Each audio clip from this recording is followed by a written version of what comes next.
Selamat siang, assalamualaikum warahmatullahi wabarakatuh. Jadi pada kesempatan yang sangat cerah ini, jadi saya akan membagikan suatu pengalaman saya selama bertanam pare.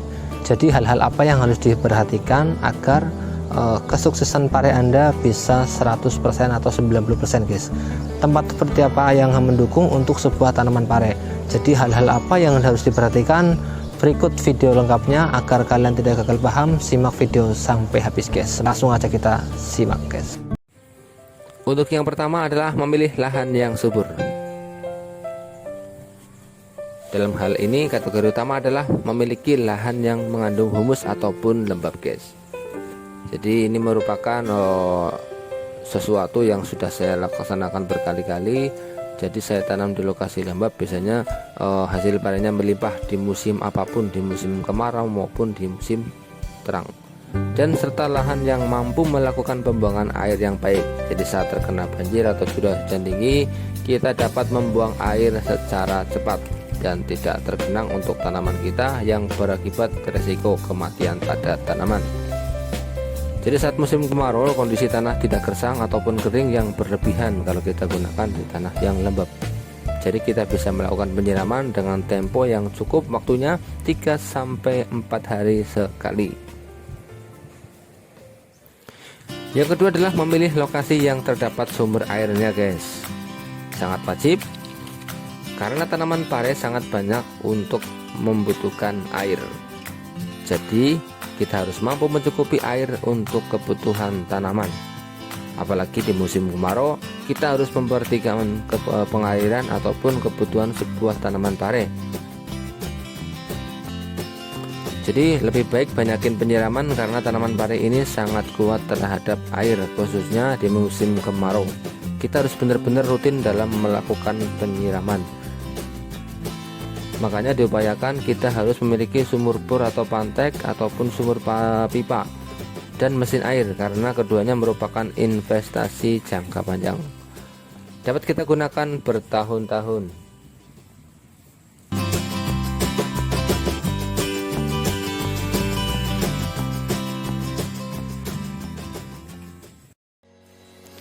Yang ketiga adalah memilih lokasi yang tidak terlalu terbuka atau mudah terkena angin. Jadi kita gunakan ini agar tanaman pare bisa terlindung ataupun tidak mudah terkena angin yang kencang,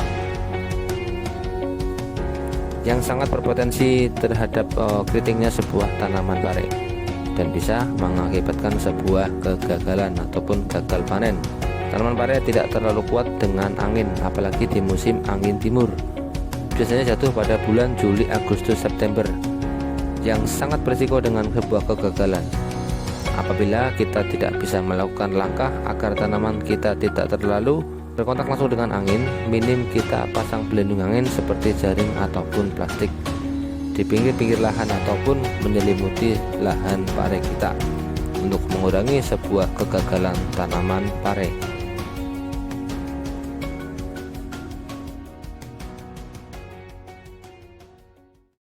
Yang nomor 4 adalah menentukan tempat indukan ataupun kita memilih lahan indukan.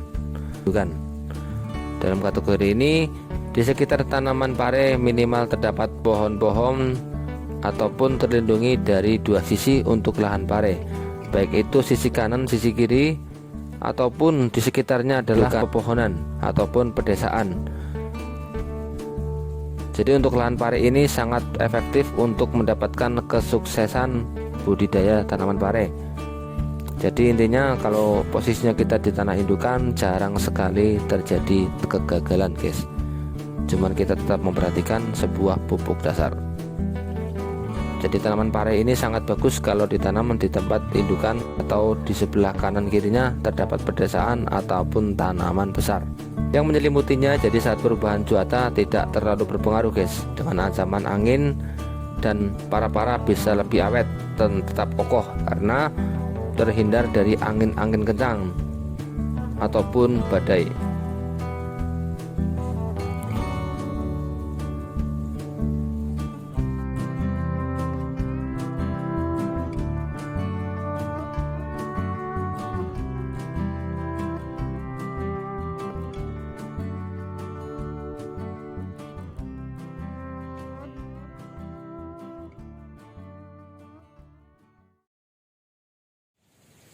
Yang nomor 5 adalah lakukan perawatan secara intensif sejak usia 1-20 hari setelah tanam.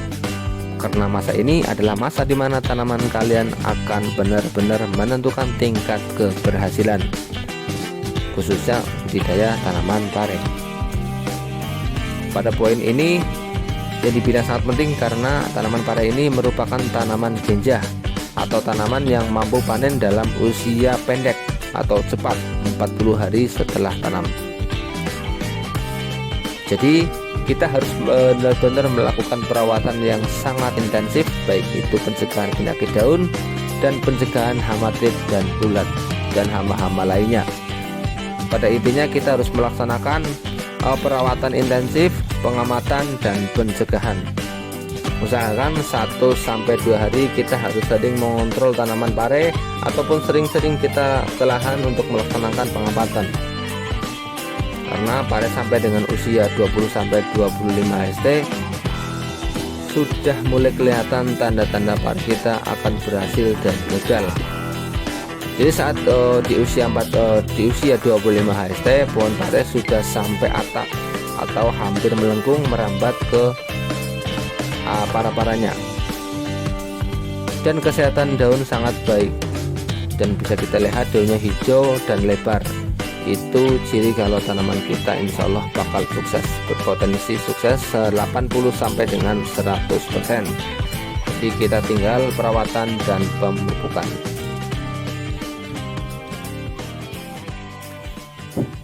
Jadi mungkin demikian yang bisa saya bagikan, semoga bermanfaat. Apabila ada kesalahan dalam saya menyampaikan dan kurang tepat, mohon dimaafkan, dan silakan bagi yang punya ide-ide yang berkaitan dengan hal tersebut, silakan tulis di kolom komentar agar saya bisa mendapatkan pengalaman-pengalaman yang baru.